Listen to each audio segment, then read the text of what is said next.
అందరికీ నమస్తే. నేను మీ లక్ష్మణ్, రియల్ ఎస్టేట్ అడ్వైజర్. రీసెంట్గా నాకు ఒక కస్టమర్ ఫోన్ చేశారు. కస్టమర్ కాదు, ఆయన యాక్చువల్ సబ్స్క్రైబర్.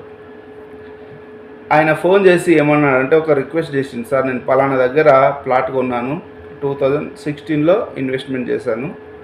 అయితే అది హెచ్ఎండిఏ ఫైనల్ అప్రూవల్ కూడా ఉంది సార్. దాన్ని సేల్ చేయాలనుకుంటున్నాను, కొంచెం హెల్ప్ చేయండి. మనీ చాలా అర్జెంటు, పెళ్ళి ఉంది, పెళ్ళికి మనీ కావాలి అని.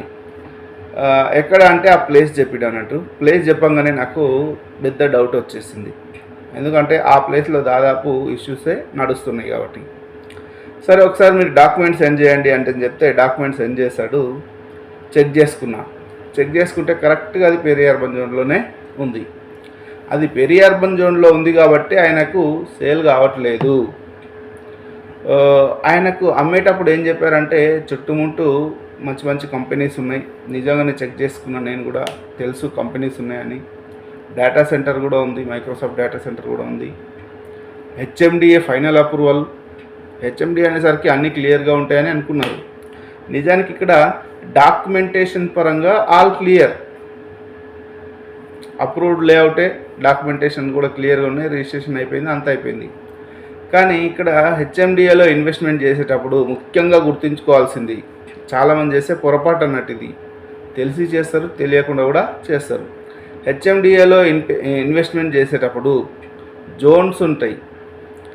ఏ జోన్లో ఇన్వెస్ట్మెంట్ చేయొచ్చు, ఏ జోన్లో ఇన్వెస్ట్మెంట్ చేయొద్దు, అంటే ఈ జోన్స్ కూడా పర్పస్ ఆఫ్ ల్యాండ్ యూసేజ్ పైన ఆధారపడి ఉంటాయి అన్నట్టు. దాన్ని మనం దృష్టిలో పెట్టుకొనే ఇన్వెస్ట్మెంట్ అనేది చేయాలి. చూడండి, వీళ్ళు ఇప్పుడు 2016లో అప్పుడు ఎప్పుడో తీసుకున్నారు. ఇప్పుడు చాలా అర్జెంట్ ఉంది, రీసేల్ కావట్లేదు.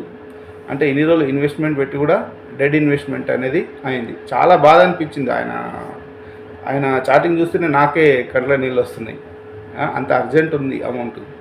కానీ నేను కూడా ఏం చేయలేనటువంటి స్థితి అన్నట్టు. ఎవరైనా రీసేల్ రావట్లేదు, ప్లాట్ సేల్ కావట్లేదు అంటే ఒక 3 రీజన్లలో మీరు తప్పు చేసి ఉంటారు. కరెక్ట్ టైంలో ఇన్వెస్ట్మెంట్ చేయాలి, కరెక్ట్ ప్లేస్లో ఇన్వెస్ట్మెంట్ చేయాలి, కరెక్ట్ బడ్జెట్తోనే ఇన్వెస్ట్మెంట్ చేయాలి. ఈ మూడిట్లో ఎక్కడ పొరపాటు చేసినా కానీ మీకు రీసేల్ అనేది రాదు, ఇన్వెస్ట్మెంట్ అనేది డెడ్ అయిపోతుంది.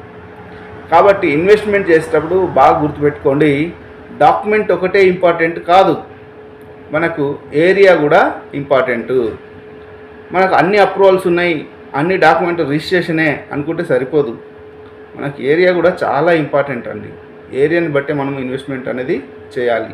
అదే మనకు ఈ జోనల్ విషయానికి వస్తే పర్పస్ ఆఫ్ ఇన్వెస్ట్మెంట్ అనేది కూడా ఎఫెక్ట్ చేస్తుంది. కాబట్టి ఇన్వెస్ట్మెంట్ చేసేటప్పుడు చాలా జాగ్రత్తగా చేయండి. మీకు మరీ అంతగా డౌట్ ఉంది, తెలుసుకోలేకపోతున్నారు అనుకుంటే ఇన్వెస్ట్మెంట్ ఎక్స్పర్ట్స్ ఉంటారు, వాళ్ళని కూడా కాంటాక్ట్ అయ్యి మనము నిర్ణయం తీసుకోవచ్చు. Thank you so much.